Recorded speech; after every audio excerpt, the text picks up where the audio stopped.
so much to unpack today. So I definitely want you guys to make sure you keep it locked. We fixing to get down, y'all. So we got more to share. Don't go nowhere. You know it's always our aim to send you back better than you came. We're getting ready to do it right here on Inspiration 1390. It's the brunch bunch. Cool. Marcel says pulling up right now. Okay, cool. Located in the Soul City corridor of Chicago, 5910. Oh, I love this song. I feel all right one time. Oh, you guys. Oh, Courtney, that's so sweet. Thank you so much, so much. Y'all, this weekend was amazing. I had a great time. I hosted a retirement party for my great friend from first grade, y'all, from first grade. And we went to first and second grade at Burnside. Burn till we burn. We Burnside till we burn. And then we reunited back at Fisk University, Fisk forever. And it was an honor, literally an honor. And it was a pleasure. We had so much fun. The whole situation, it was the whole retirement party. It started at noon. And the theme was New Orleans. And when I tell you that he did everything in excellence, it was incredible. Just want to say once again for everyone who came, and it was packed. For everyone who came, thank you for taking time to come and celebrate my friend and yours at his retirement party. That's Dr. Chip Harold Johnson. Everybody flew in. Everybody looked great. The energy was great. You know, I love to be in rooms with good vibes. We definitely have an exclusive topic for you today. And as soon as I get it, I'll let you know. Okay. Move that back. Move this back. Yes, move it back. Put it so it'll. Okay, then. All right. Let me see. Give me 1 second. What's up, Eric Stewart? Give me 1 second. I'll be right back. I got to get the topic for you.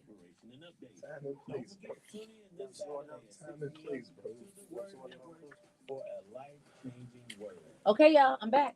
How many minutes? You got two. All right, y'all. Do you think I'm gonna wait for Marcel? I'm just gonna wait for Marcel to give me the topic, okay? But stay tuned. I'm not trying to like spread this out or anything, but I know he has a topic today, and I don't want to overshadow it because we did talk about it. But I definitely want you guys to get your juices flowing. So, hey, India, I want you to get your juices flowing so that you can chime in on this exclusive online topic today. I can tell you it's pretty juicy though. Hey, Facebook, what's happening? Happy Monday. It's Magically Delicious Monday. We do have an incredible guest for you today. You know, we have been charged with imparting critical information that will level you up, and we take that charge very seriously. So every single day we want to make sure that you all are getting something to put in your toolkit so that you can use it to reconstruct, if you will, your life.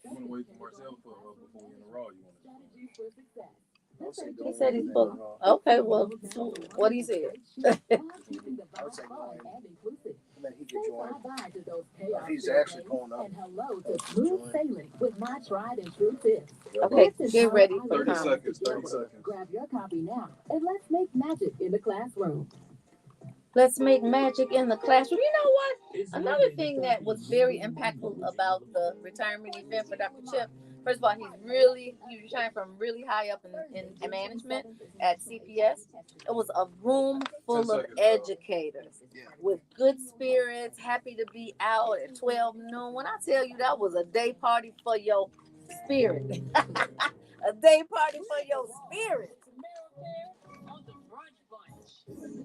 You know, when I actually came across this story, my mouth dropped because here you are looking at the epitome of law and order, and you lawlessness and disorderly. So a man has been accused of throwing liquid in the face of state's attorney Kim Fox and driving toward her. So a suburban man has been charged with a felony assault and battery against Cook County State's attorney Kim Fox. Court documents obtained are reporting this by ABC 7 show. So William Sweats of Flossmoor allegedly threw a drink in Fox's face before he tried to hit her with his vehicle on Friday, prosecutors said. The crime happened in Flossmoor outside of a home on Sterling Avenue, the documents show, and the defendant was allegedly inside his vehicle when he threw a brown liquid substance from a drink cup at Fox. Now, Fox is from Cabrini Green. You definitely don't want to look at that pretty face and that professional stature and think she's somebody's punk, because everything she is not that. That's right. So Fox had stepped out of the roadway in fear of being struck by a accelerating vehicle, prosecutors said. Well, Sweats appeared in court Sunday on felony charges, and he was released from custody pending his trial, but he is not allowed to have any contact with Fox.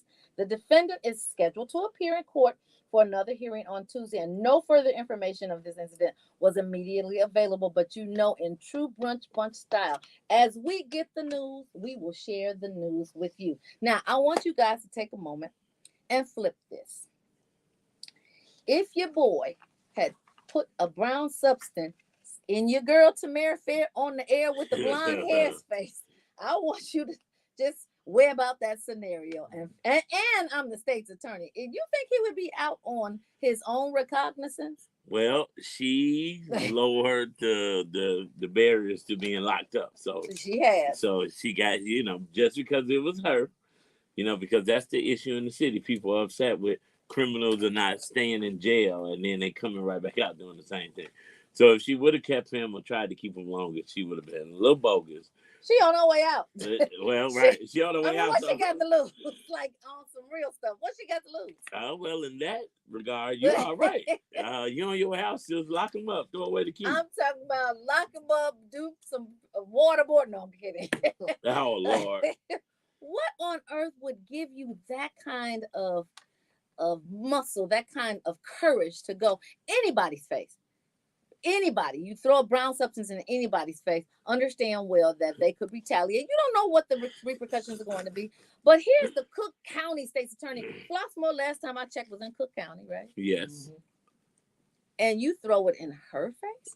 And he didn't know she was, of course, State's Attorney, but just throwing anything in anybody's face. He didn't know. So this wasn't targeted at the office. It was targeted just at her. Yeah. Did he try to holler at her and she shot him down? Wasn't the caucasity? What? He just did it. The white man throwing brown substance on a black woman. Something happened. Something happened. It seemed like when I read the story, saw a video, they had a picture of her, not a video, a picture. They had a picture of a house and her like in jogging clothes. So I don't know if she was like out jogging. I don't know if it was a hate crime. I don't know, but he threw something at this sister. And then he found out she was a Cook County State's Attorney. And then found out she was Cook County. His whole heart dropped to his baby toe. Like literally. You know what though? I don't condone any violence at all. But you was gonna fight. No, but if you step to me, I figure you want it, right? Nobody didn't send for you, you just came. Right. So like I tell my students, if you hit, and I don't condone that you hit, but I want you to expect to get hit back. So make a good choice, students. Yeah. Make a good choice, man, in Flossmoor. And that was definitely not a good choice. But you know what a good choice is? What is that? To feel all right. Sometimes it's just nice to be nice. Because sometimes just being nice makes you feel all right. Erica Campbell said it best. This is one of the best songs she's ever made. Let's get to it, y'all. It's Inspiration 1390. She had to have done something. What? Kim don't eat. She's not even that type of person. So she's just running and some guy just throws coffee or coke at her. Yeah, we got to really dive into this. I'm trying to figure out why is that like that. So check it out. Are you serious? Say your wife get into it with another woman, right? But your wife can't whoop her, bro. And she like, yo, I need you to do something about it. Yes, I would. If my girl come, I ain't gonna hit her. I'm not gonna hit her. I'm gonna throw coffee at her. Throw a drink on her. Throw coffee. Hey. Oh man. What if you found out that was a scenario though, bro? No, that happened. So we had a Karen on our block, and she yelled at my girl. I've been cracking jokes. She had absolutely screaming her head off. I came through and I just cussed her out, but she wasn't about to fight with my girl. That's what I'm saying. I'm like, bro, how you supposed to handle it, bro? I'm not about to fight some 45-year-old white woman, but I'm gonna cuss her out. I'm gonna go get one of my white homies to cuss her out. Come on now. I can't think. Well, get your brain twisted. Twist your brain all right. Demarion, I'm gonna beat you up. Why you don't respond to text messages? Oh I ain't heard from you all weekend. You can at least text back. Don't play. Do not play. weekend. That was you on that church Saturday. I got you. All I do is work on weekend. I ain't got a time to chill. I said, wait till I see this dude. Hello. I feel all right. I got a question. Yeah. Who? My kids. Marcel and Maddox. Yo. Tell me, who is baby Eminem? I know your kids, been but I ain't know it was like that. Okay, so exclusive topic. Marcel just gave it to me. Let's say that you, hey Modi. Hey Modi. What's up, y'all? Okay, let's say that you are in a blended family, right? And it's new. It's a new relationship, but you guys are married and both of you all brought your respective children to the party, the marriage, right? Now, as the wife, you are expected to be the mother figure in your husband's daughter's life, right? Sure. And as the man, you are expected to be the father figure in your wife's son's life, right? So together you all have a son and a daughter, right? But The Brady Bunch. no, one son, one daughter. Now everybody's living in the same house, but you and the daughter don't get along. You meaning the man? No, you, the mother. Oh, okay. The mother, the mother does not get along with the man's daughter. The man's daughter. The stepdaughter. I'm going to say it again. The mother, the new wife, does not get along with the stepdaughter. It gets very volatile, kind of like a Lifetime movie. It sounds like a Lifetime movie. Yeah, you know you didn't get this from the Lifetime movie. This is ripped from the headlines, y'all. What do you do? How do you resolve that? Do you tell your husband she got to go, let her go back home to her mama? What do you do? Or do you sit down with the entire family and you all come to a resolve? Or do you, as a man, you come to a resolve? Let me finish giving the options. Oh, okay. These are not the exclusive options. You can come up with your own options, right? Exactly. Did you say you beat the child? No, beefing with a child. Grow up. Grow up and get just. No, it's not so much beefing with you. Just don't get along. Like she's doing a little ignorant. How old is she? What I'm saying is, she's teenager. Yeah, it's your job to grow up and grow up. It's your job to adjust to the child. That's it's your job to adjust to the yes, child. Okay, absolutely. that's valid. It's your job to adjust to the child. Absolutely. But now when the child, you a step parent, yeah. Right, but child. the child has to be respectful. To but as a parent. to the step parent too. If you living in my house, hit me and see if I don't call my daddy. And your daddy's gonna get hit too. well, there's no hitting going on. Right. It ain't hitting. I wish a stepdaddy would. I wish he would. I know step parents that can. I wish a stepdaddy would try to. Oh, I ain't getting along with him, and I gotta go. Try it if you want to. Try it if you want to, bro. Listen, you very passionate. Yeah, I'm like, you sound like it. Wait, girl, you ain't never been to this. If that mother comes to me. Hold up, one at a time. The view. Look, one at a time. The view. My thought is, as a man, if I'm with a woman and her kids live with us, and of course, teenagers be teenagers, right? Don't they? And I know so well that they can be rude, ignorant. They don't want to talk. Now that's just basic. But if it's above basic teenage disrespect, speaking, cursing at me, talking to me like I'm, because I am nobody's B. Bro, nobody's bro. What you gonna do about it when they do? That's the question. We're gonna what do you do? So the first is a discussion. What you gonna do about it? It's a discussion. You living in my house, you want to be disrespectful, it's gonna be some rules put in place, some things taken away. I ain't gonna kick you out. I'm gonna keep doing what I'm doing. Ain't no consequences, bro. Then that's it. That was the first. Now the next consequence is you remove some special treatment or activities from the kids. Okay. So you let then them, if they keep going, the third one is we're gonna play a game of Ted And once you do that, spare the rod, spoil the child. But you know what? It may be a good relationship where the father may have said, like, you living in this. First of all, then that's another conversation. You talk to the real father and say, hey, I need you to talk to your son or daughter because they're being daughter. The son and the mother get a. I mean, the son has no problem. So it's the daughter. It's the daughter. The daddy got to talk to his daughter and say, look, she's in our house. You know, can you ask her to do A, B, and C? I'm not asking for much. I give her what she wants. I love her. I take care of her, but she keeps being disrespectful. A real man, a real father will then talk to the daughter. And if she got so many issues because she missed her daddy, if she missed her daddy, then she'll go back with her real daddy. Well, so now Jarrell's posture on that, if you put me out and you the stepdad. What you gonna do? Blow the house up?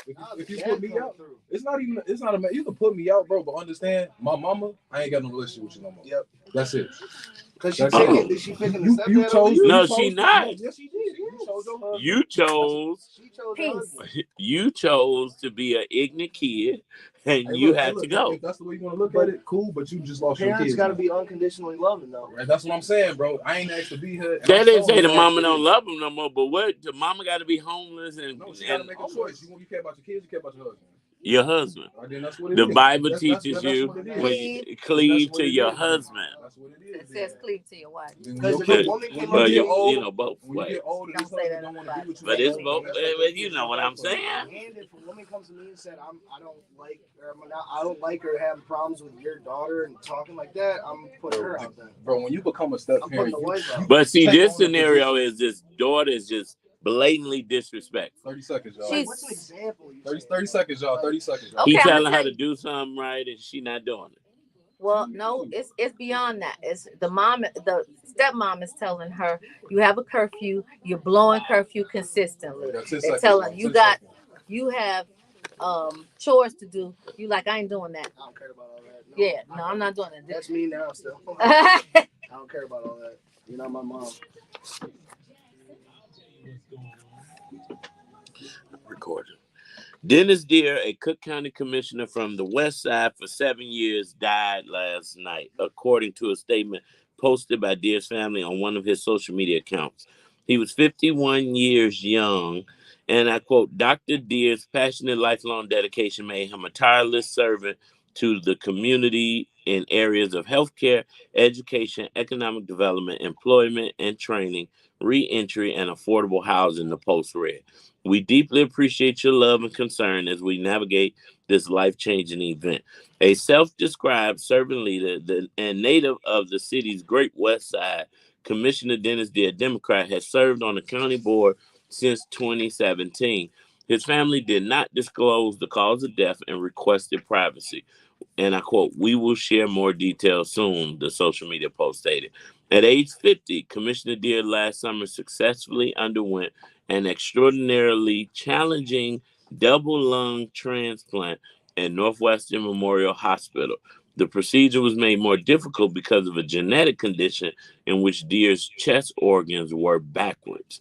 At the time, his lungs were failing due to polymyositis, a rare inflammatory disease. In the weeks following the surgery and again this spring, Commissioner Deere participated in county board meetings remotely. He was absent at the most recent board meeting earlier this month.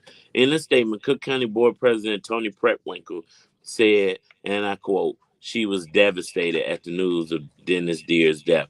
He was a fierce champion of equity in every space he entered. She said his expertise, guidance, and commanding voice made us all better and were critical in his role as vice chair of the Cook County Health Board of Directors. Dennis brought his intellect, wisdom, passion, and advocacy and faith everywhere he went. Now, Mayor Brandon Johnson, who previously served on the county board with Deere, described him in a statement as, and I quote, a beacon of hope and compassion who fulfilled a mission of improving healthcare, education, and economic opportunities for every resident he served. A tireless advocate for the underserved and underrepresented, he was a champion for people with an unwavering commitment and genuine love for a district that spans the Loop, Inglewood, and the west side of Chicago, Mayor Johnson said. Dennis' absence will be profoundly felt, and he will be missed by all who knew and loved him. And you know what? Commissioner Deere was a great friend of mine, great friend of this show. And when I got the news last night, and I am like, I don't know, death happens all the time, of course. And but so you don't expect it. But when I hear it, I don't always, it's like I understand it. Life happens. We're born to die, right? But sometimes you get a call about somebody, and it's just like, wait a minute. And that was yesterday when I got the call about Dennis. I was up late on the phone. Listen, it woke me up for a few reasons. Brother Dennis, 51, that's young. He was an amazing politician. And you don't get that in these elected officials. You don't have the two in the same sentence usually. You usually don't. You usually say you can't say it on 1390 when you talk about other politicians. That's but true. He was an amazing father, husband, Omega man. He was just a cool dude. And prior to being elected for Cook County Cook County Commissioner, he worked in the healthcare space in the community. And then it started making me think of Commissioner Steele, who had that seat before him, who passed away early. And I'm like, the good ones go too soon sometimes. Yeah, but I don't want nobody to put me in that seat. So that's not a good seat right there. Well, you know what, Lord, the views and opinions of time, but I ain't gonna lie, I did think that last night. Like, don't call me to fill this position. I don't know. But in all seriousness, we are praying for his wife, Barbara, who was just on the show. And actually, I felt even worse because Saturday, I was supposed to host an event for Commissioner Deere and his wife, but I had some wires crossed where the timing was off, and I had to let them know I wasn't able to make it. And I never miss an engagement because I'm always excited to be booked. And then that made me feel even worse. Like, man, I could have saw him, one last time, but. But so he was actually up walking around the day before. From what I've heard, and I'm gonna find out more. But he's been doing good. And when the last time he was on here, he talked about. I told him he's a walking miracle. Because at one point he was in a wheelchair. He couldn't walk, but he was recovering from that double lung transplant.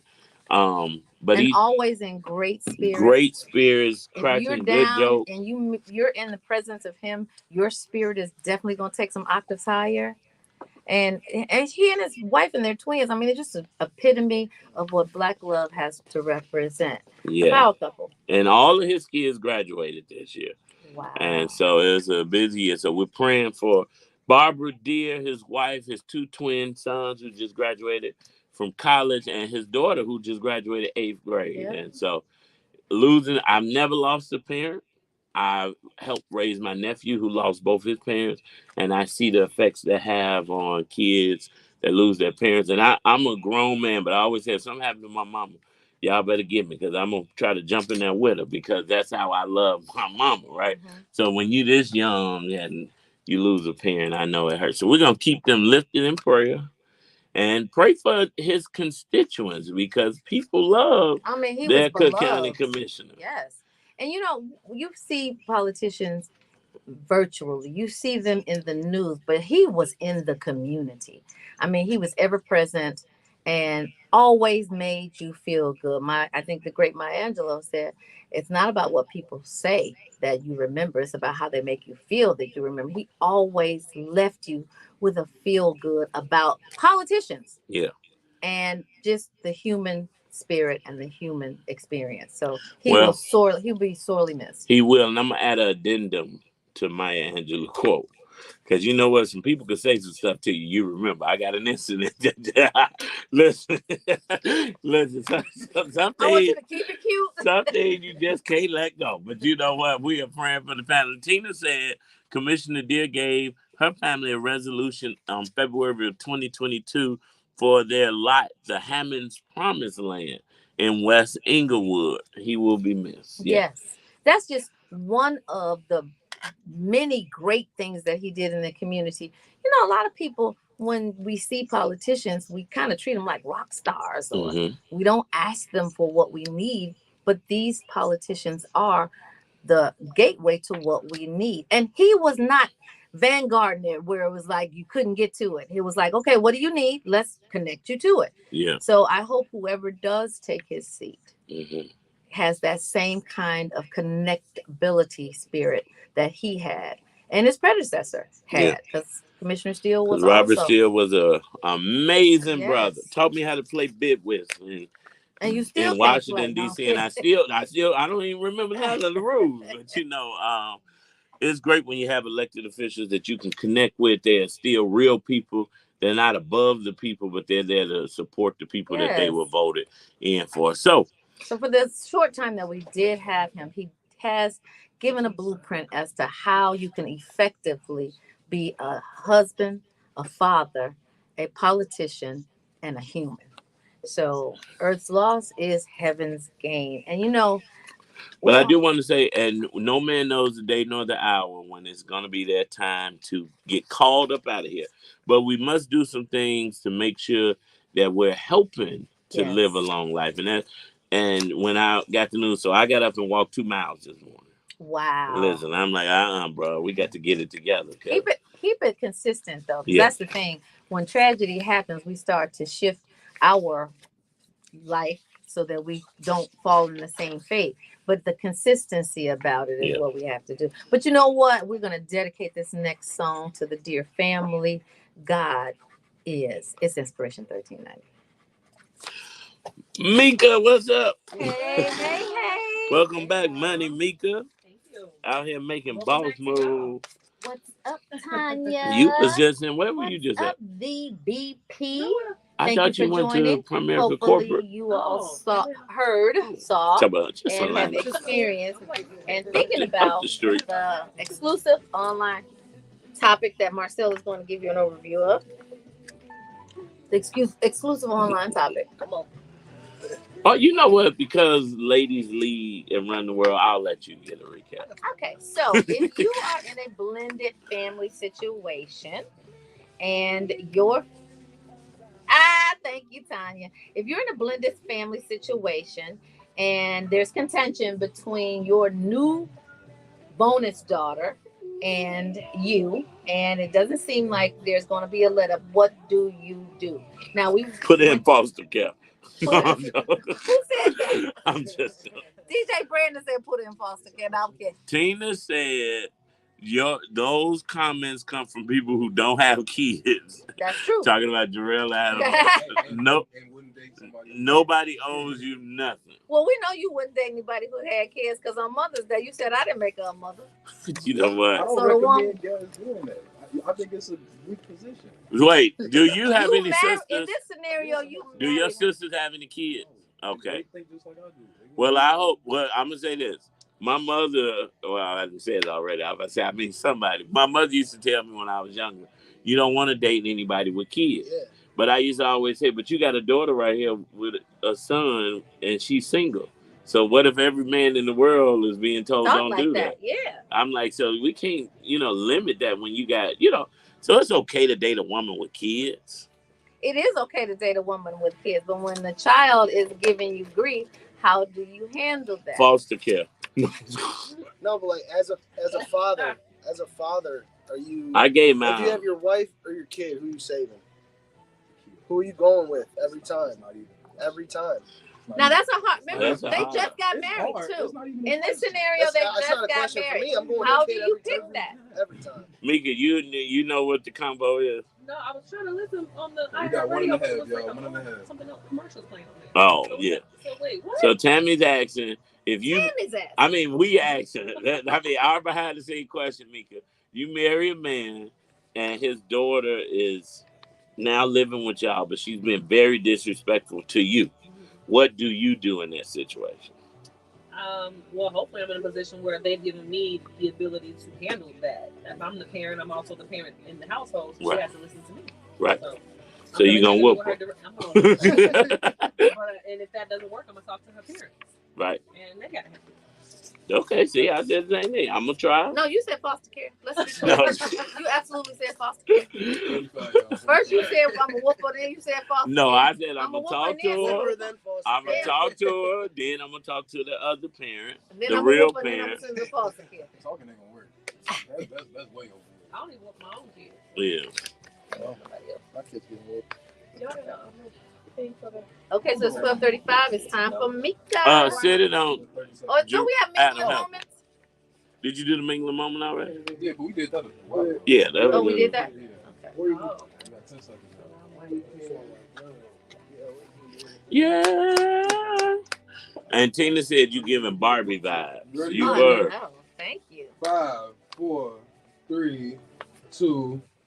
You're rocking with the brunch bunch right here on Inspiration 1390. It's your girl Tamara Fair on the air, and I'm proudly posted in the studio with your main man, Action Jackson, and it is Money Monday, and you know what?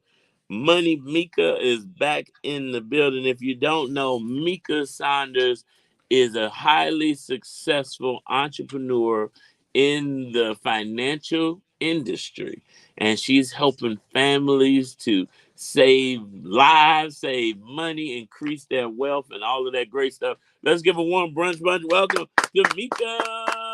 Welcome. Welcome back, Mika. You know, we came off of a really good weekend and a really good week. We celebrated Juneteenth this past Wednesday, and Juneteenth is the celebration of when slaves who had been free got the news 2 years later that they's free, right? Mm-hmm. And isn't it always, or it has been historical, that we get the news late? Yeah. And so that is the premise of our brunch bunch focus, is to get the news in real time, and you are bringing us the news in real time. I like that connection. I like that a lot. Yeah. Yeah, so super, super important. Juneteenth was awesome for us.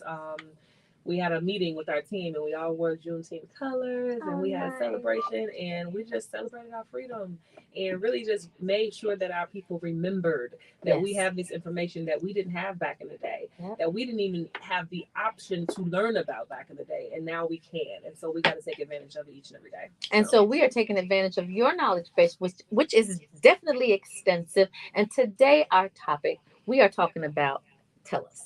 Yes, we are talking about the mid-year checkup. Oh, Yeah, wow. I can't believe we're at the mid-year, though. Can you believe it? Man, time is flying. Well, June is here. January will be here soon. So what are we going to do between June and January, Mika? Oh, my goodness. First, we have to look back and see what have we done since January until now.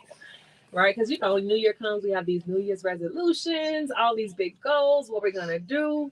Now is the time to look at everything to see if you've done it, specifically finances, because that's what I'm here to talk about, right?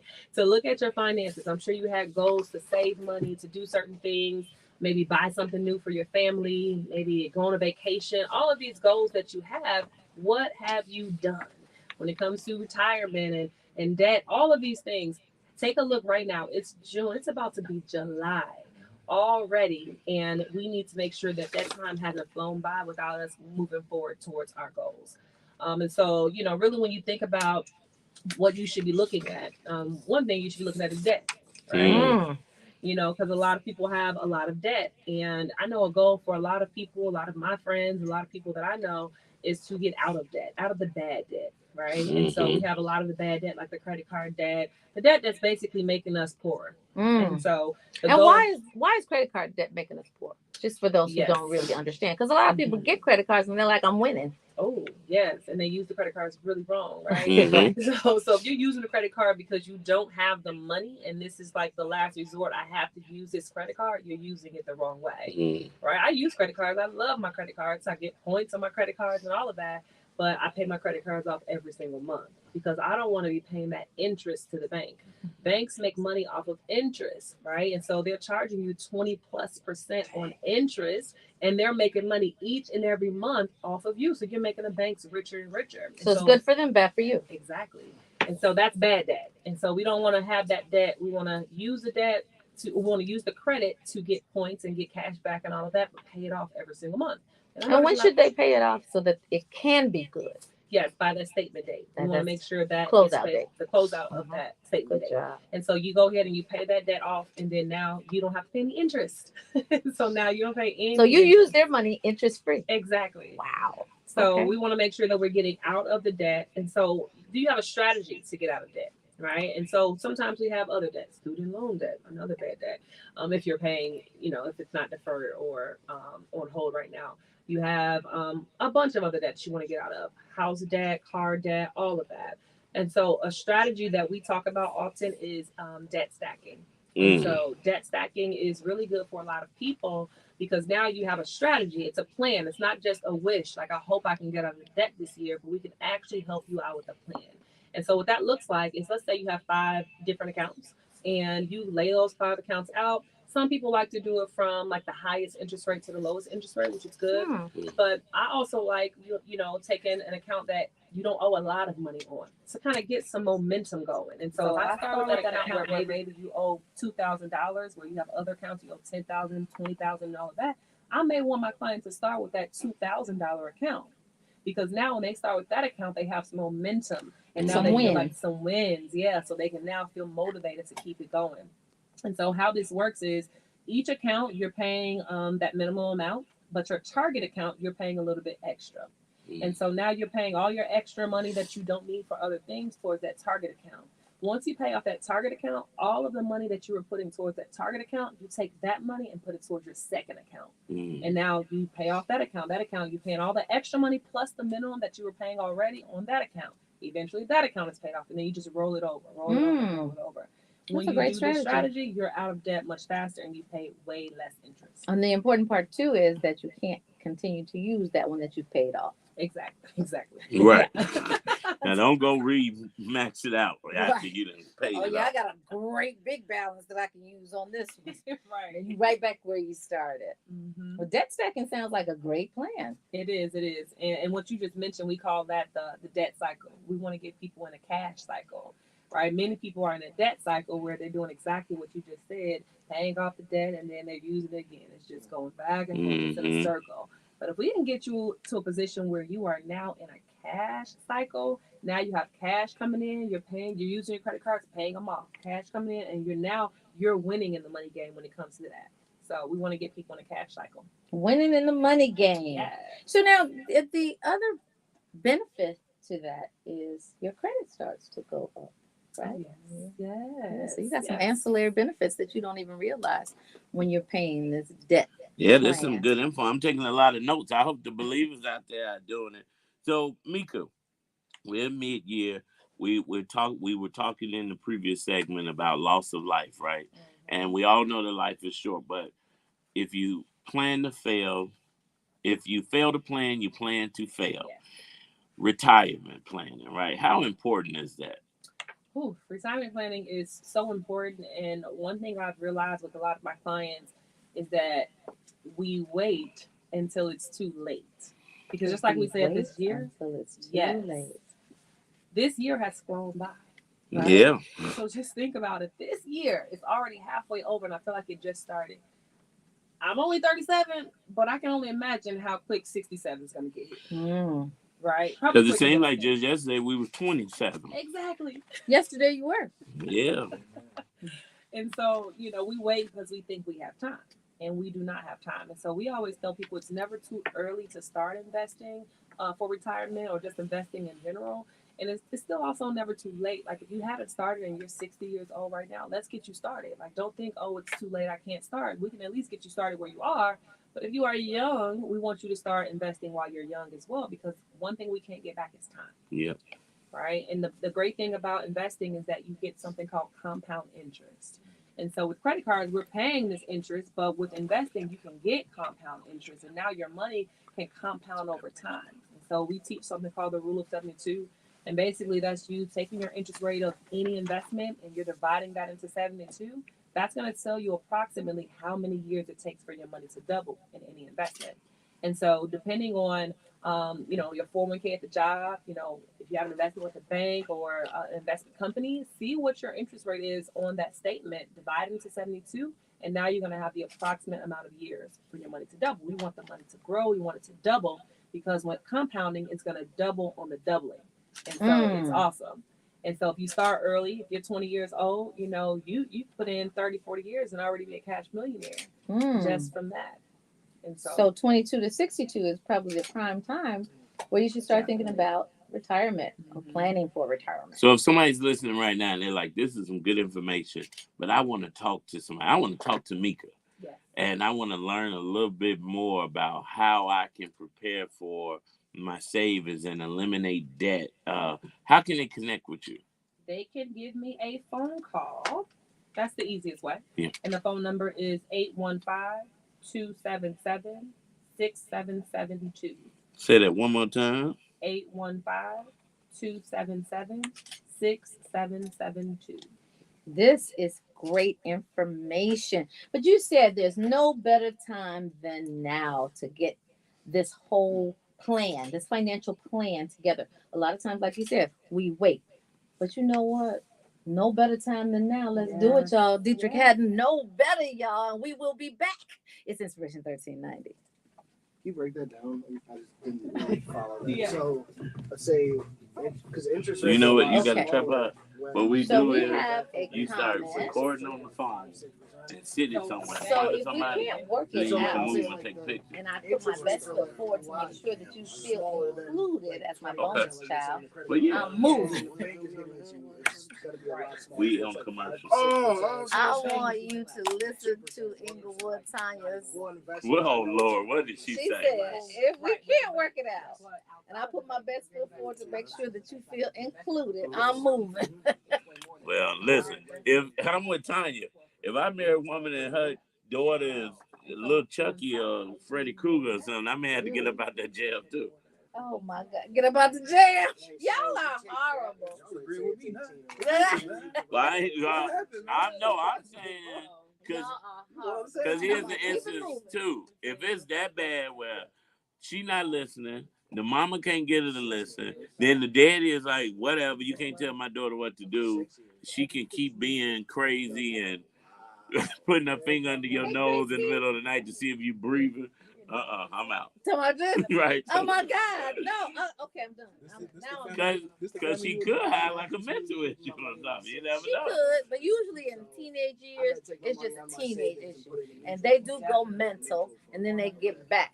So do you wait it out when they come back around 17, 18? She's 15 now, or 16 now. So 17, 18, they typically start to come back. Except for what I've noticed in the Gen Z era, it's taking a little bit longer because social media feeds the prolongedness of that mental gap. I think it's deeper than that. I think parents are different. Parents? Oh, parents are definitely Parents different. allow their kids to be immature. Like, advice was age. to. Oh, So like an 18-year-old, so that makes sense. when I was 18, it's like Yeah, what do you think of that? 25-year-old now. Because I was walking down the street and these little kids had to be 11 or 12 and they were just cursing. That ain't normal. That's normal. No, when I was 12 or 13, I was cursing, but when I saw adults coming, we quieted down. No, they were just blatantly loud. Yeah, they was like, Because they swear it in front of their parents. and the teenagers I have around me, I don't let them curse. And one of them told me, I'm 20. I said, I don't care. I said, you don't cuss. You don't cuss. I think it was this How many minutes? Yeah, 1 minute. 1 minute. Yeah. Uno momento. Yes, that part. Well, I don't know, y'all. That's nuts. You know what? Adam though? over there getting free counseling. I'm excited about I it. am too. One thing is, if these kids were planning financially, they wouldn't have time to be doing all of this rebellious activity. Mm-hmm. Like if they were listening now, they would have a plan that would engage them in something positive. And But the parents, Jarrell got to say it. yeah, he did. He did say that. 5, 4. Thank you, Moni. 3, 2. And you're hanging out with the bunch of your girl Tamara Fair on the air, and I'm posted in the studio with Financial Action Jackson. Actually, call me Your Highness. Because Highness. you know I was promoted to the royal status on Yes, Saturday you by were. the King of Ghana. Yes, I love Yes, your dress. yes. You know what? You Americans, that was royal garment they wrapped me in. I'm so glad you said that because before the migration, and I'm going to put that in quotes because we didn't really migrate, before the stealing, Yes. we had a financial plan. We had gold that we would pass down generationally. We had kingdoms and queendoms that we would pass down. But can get it back. All we have to do is follow the blueprint. Mm-hmm. So let's talk about the blueprint. So we talked about retirement, and we talked about it not being too early or too late. But how do we protect ourselves for the unexpected? Yes. Oh, I love that. You just said we can get it back. Yes, we can get it back. Listen, life insurance is the best way to create first generational wealth. Yes. So we can get it back. Mm-hmm. You said that was like a perfect segue. Like, I love that. We can get it back. But guys, we don't have enough life insurance out here. So listen, life insurance. Oh, we got phone insurance. We got phone insurance. We got car insurance. Yes. We got home sometimes. insurance. Sometimes. Yeah. Right. So we have all of these other insurances, but do we have life insurance? Mm. Like, you can truly create a different family tree if you all had life insurance. And so, first of all, life insurance at the bare minimum is just for income protection, right? So it's very important because when you die, your income dies with you, Mm-hmm. right? But it doesn't have to. If you have life insurance, it doesn't have to. We educate people on getting at least 10 times worth of their income. So times your income, you make $100,000, $1 million in insurance at a minimum is what you need. Mm. And so we got to make sure that we replace your income so that your family can still live for at least 10 years. But what if I don't really like them like that? That's okay. You still love them. Yeah, that's true. That's true. No, I said that because a lot of people, that's the thought. Like, I don't want to overprotect myself because why am I trying to lead them all of that money? But we need to really be thinking about generational wealth and taking care of our people beyond the grave. Yes, exactly. And when we talk about getting it back, because a lot of people throw this, reparations and all of this around, but like, we're in a position where we can make some movement on that, right? We can really make some movement on that with life insurance. And so I believe that life insurance is a start. That's the foundation of any stable financial household. And also when it comes to creating generational wealth, we can make sure we have life insurance, but we also have to make sure that we get educated and we educate the next generation. Mm-hmm. Because we can leave them money, but if they don't know what to do with it, now they're just going to be broke again, and it's not going to then create generational wealth. It stops at that generation, that next generation. So the money has to come with education as well. Oh, that's so important. Now, you talk about life insurance, and then the question begs, should I get term insurance? Should I get whole insurance? Should I get a blend of both? What would you suggest? Yes, so we suggest term insurance. Term insurance is highly suggested because you're able to get more coverage for less money, right? And so I'll give you an example. So before I switched to term, I had whole life, and I was with a very popular insurance company, and I could afford about $50 per month. And so that $50 got me $50,000 in whole life insurance. Can $50,000 create generational wealth? Not at all. And now when you take 10 out to bury you. Well, more than that, because these funerals is expensive. You got to buy cutouts now. You got a horse and carriage, taking the casket to the cemetery. Not if you're Jewish. It will cost you about $3,000. They're going to do it the next day. I promise you. And we can take a page out of other cultures' books because we shouldn't be spending that amount of money on funerals. Like literally, you have a memorial and you keep that money so that next generation can build on it. Yes, because they understand the reason for insurance, right? They do. We think that insurance is just for the burial. We think it's just for the funeral, and so we educate people all the time. Like, man, that's just for them. That's for the funeral home. We're not going to give all our money to the funeral home. We want to make sure that we understand that it's for our family. Life insurance is for the living. It's for the people who we're leaving behind. That's what it's called, life insurance. Exactly. And so we teach that, and what it's been ingrained in us year after year for a very long time from our grandparents, great-grandparents, is that we got to make sure that we bury our people the right way. And so we got to know that it's not just for that, it's for the living. And we got to start thinking about what the right way really looks like. Yeah. I like what you all just said. It just made me think. And shout out to all of the amazing funeral homes, right? But only the funeral home wins in our community because we are underprotected. And that is something to think about. Right now, from 22 to 62. Yeah. And so those of you who are listening and you want to find out if you're rightly covered or you're not covered and you want some info, all you got to do is call 815-277-6772. That's 815-277-6772. I got you covered, Mika. There you go. And lastly, I just want to talk about starting saving early for your children's education because that's another huge expense that sometimes can exceed the cost of your house or your car. So when do we start saving for our children's education? Yes, and you know what I've noticed with parents is they care so much. We care so much about our children that we will do anything for them. Except save for education. No, they will save for that too if they have the education. Because I'll meet with people and they'll say, I want to save for my kid. And I'm like, well, let me see what you have saved. I have to first check out their finances because you have to make sure you're good before you can make sure your kids are good, right? That's right. Put on your own oxygen mask first. Exactly. And so we educate them on that. But when it comes to saving for your kids, you can start as soon as they get a Social Security card. And so my baby is now 3. She'll be 3 next week. Yes. Party time. Party time. Yeah, we're going to have a great time. But I started investing for her when she was 2 weeks old. Okay, because she had a Social Security. Yeah, we got her Social Security number after about 11 days, and we started investing for her right away.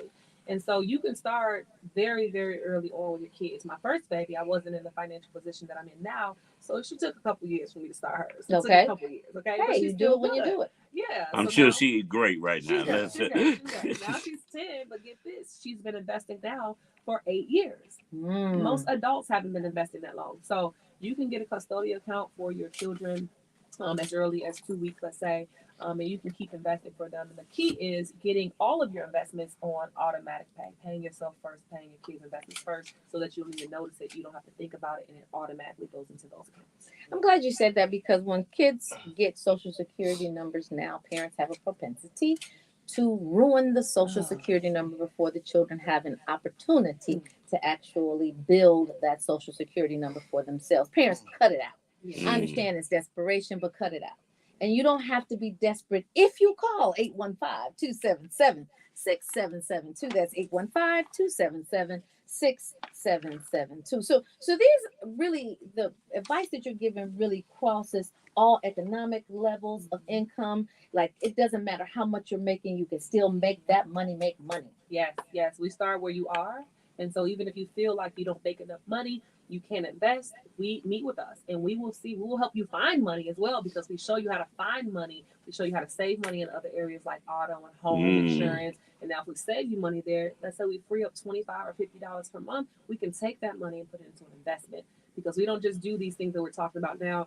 There's so many other products and services that we offer that we don't even talk about on this show, but we can help you in so many other ways and help you find that money to invest. There's a treasure trove of money that we overlook every day. Yeah. And so you are the treasure finder. Listen, believers, connect with Money Mika and her team. They will take good care of you. But you know what? But before we let you go, I want you to touch briefly, because you're changing lives. And I know a few people, listen, that I can give one testimony. I've introduced you to somebody, and now she is at the top of the company. So you're building your team. If anybody's looking to make additional income, work from home. Yes, work from home, remote work, learn about the financial services game, get licenses through the state, any state actually. We can help you with that. A lot of people work part-time, just making a couple extra $1,000, and a lot of people work with us, and now we've shown them how to make a 6-figure income. And so it doesn't matter where you are, what you want, we can help you do that as well. Come make some money with us. And it's full or part-time? It's full or part-time, yeah. Y'all call that number, 815-277-6772. And you can call us tomorrow, because we're about to get out of here today. Yep, as Glorilla said, at the end of the day got to end. And so far, the day has ended for us, y'all. We always want to encourage you to keep Love 24 alive. Tell someone that you don't know, a perfect stranger, that you love them, and show someone that you do know how much you love them. Lead with love. Land on love. This entire show has been dedicated to the Dear family, and we are continuing to pray and keep them lifted. I love you, Action Jackson. One more time. I love you, Your Highness. Go ahead. I love you, Your Action Jackson. I love you, Tamara Fair. We love believers. We love you. Baby Eminem, we love you. Up next is AC Green, and right after that is Pastor Patterson on the drive home. We do it all night long, right here on Inspiration 1390. Y'all stay optimistic. All right, guys. Great comments. We'll see you tomorrow. Thank you so much. You got to talk to Facebook too. Oh, yeah. Hi, why did y'all separate this today? Oh, because that one wasn't charged. Oh, I'm like, you looking like left to right. I see the camera angles. Hey, for real though. you know what? This is exercising my neck and giving me a chance to swing my hair. You are giving Barbie vibes. That's today. right, honey. It's Tamara Fair on the air with the blonde hair. Oh, go ahead, Reverend Jesse Jackson. I got that from Allison. Oh. Y'all, thank you so much for your commentaries, both Facebook and Instagram. We will see you tomorrow with more exclusive topics for you to think about. If you're going through any one of these exclusive topics, hopefully we have given you some insight as to how to resolve them. If we have not, perhaps we just entertained you. All for the good, y'all. Keep Love 24 alive and let God lead you. We'll see you tomorrow.